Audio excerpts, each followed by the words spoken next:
उत्तराखंड के घने जंगलों के बीच एक पुराना उजड़ा हुआ गांव था, तिमरखेत। इस गांव के बारे में लोग कहते थे कि यहाँ एक समय अघोरी तांत्रिक काल भैरव रहा करता था।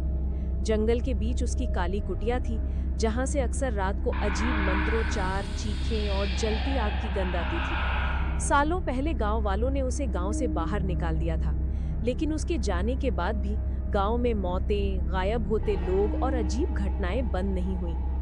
अन्वी, जो कि एक कॉलेज छात्रा है, अपने प्रोजेक्ट के लिए तिमरखेत गांव आती है। उसे यहाँ के लोक विश्वास और काले जादू पर रिसर्च करनी थी। गांव पहुंचते ही उसे अजीब महसूस हुआ। हवा में हल्की सी राख की गंध, पेड़ों पर काले रंग के तांत्रिक चिन्ह और गांव के लोग जो उसे देखते ही दरवाजे बंद कर लेते थे। शाम को दादी सरस्वती ने उसे बुलाया और धीरे से कहा, बिटिया, यहाँ काले जादू की छाया आज भी है।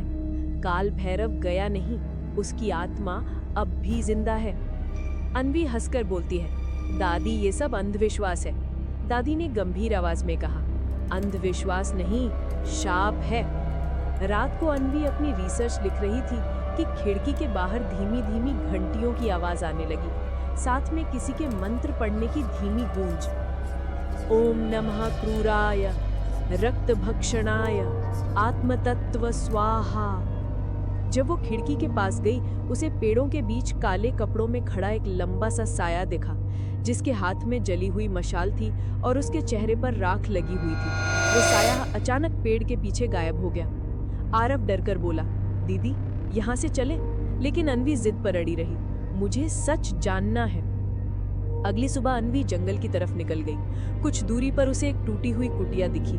चारों तरफ काले झंडे, हड्डियों के निशान और राख से बना एक गोल तांत्रिक मंडल। जैसे ही उसने मंडल को छुआ, उसे एक तेज ठंडी हवा लगी और अचानक उसके कानों में एक भारी आवाज गूंजी, कौन है मेरे वर्जित क्षेत्र में? अन्वी पीछे मुड़ी। वहां कोई नहीं था, लेकिन जमीन पर पड़े एक पुराने लौह के कटोरे में मानो खून जैसी कोई वस्तु उबल रही थी। वो डरकर भागने लगी, पर रास्ते में पेड़ों से बंधे दर्जनों लाल धागे हवा में लहरा रहे थे, जैसे किसी ने अभी अभी उन्हें हिलाया हो। उस रात पूरा गांव चीखों से गूंज उठा। हर घर के बाहर राख से बना एक त्रिशूल चिन्ह पाया गया, जिसे देखकर बुजुर्ग कांप उठे। ये काल भैरव का निशान है, वो लौट आया है। अन्वी और आरव को गांव वाले घेर कर बोलते हैं, तुम दोनों ने उसकी कुटिया में कदम रखा, अब तांत्रिक तुम पर अधिकार करेगा। अन्वी गुस्से में कहती है, ये सब बकवास है। उसी समय बाहर से किसी औरत की डरावनी चीख सुनाई दी। लोग दौड़े। देखा, एक महिला के शरीर पर गहरे काले निशान उभर रहे थे, मानो किसी ने जलते हाथों से उसे पकड़ा हो। और जमीन पर लिखा था, मैं अपना अधूरा काम पूरा करने आया हूँ। दादी सरस्वती बताती हैं, काल भैरव अमरता चाहता था। उसने 100 लोगों की आत्माओं को बांध रखा था। बस एक आत्मा बाकी थी, जिससे उसका अनुष्ठान पूरा होता। और वो आत्मा अन्वी तुम्हारी है। अन्वी के पैरों तले जमीन खिसक जाती है। क्यों मेरी? क्योंकि तुम्हारे जन्म के साथ एक दिव्य चिन्ह है, जो तांत्रिक को अधूरी शक्ति देता है।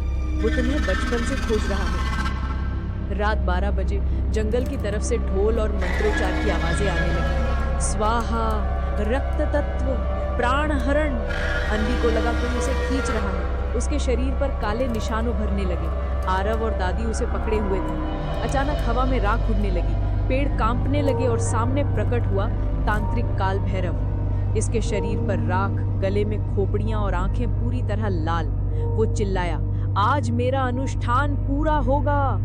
वो हवा में हाथ घुमाता तो पेड़ खुद ब खुद टूटने लगते। दादी सरस्वती बोली, अन्वी, डरना मत, तुम्हारे अंदर वही शक्ति है जो वो चाहता है। अन्वी ने अपने अंदर एक तेज रोशनी महसूस की, जैसे कोई छुपी ऊर्जा जाग उठी हो। वो तांत्रिक के सामने खड़ी हो गई। तांत्रिक ने झाड़ू की तरह एक हड्डी उठाई और अंतिम मंत्र पढ़ने लगा, आत्मतत्व समर्पित हो। लेकिन इस बार अन्वी भी चिल्लाई, रुक जाओ। उसके शरीर से सफेद रोशनी निकली, जिसने तांत्रिक को पीछे फेंक दिया। आवाज गूंजी, अंधकार प्रकाश के सामने टिक नहीं सकता। तांत्रिक चीखता गया। उसकी राख हवा में उड़ती गई और जंगल शांत हो गया। सुबह हुई। गांव पर से काला साया हट चुका था।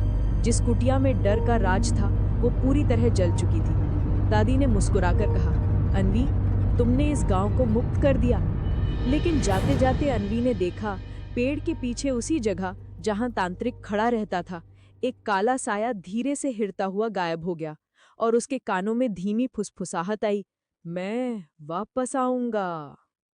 ऐसे ही हॉरर स्टोरी सुनने के लिए चैनल को सब्सक्राइब करना ना भूलें और रोज एक नई कहानी का मजा लें।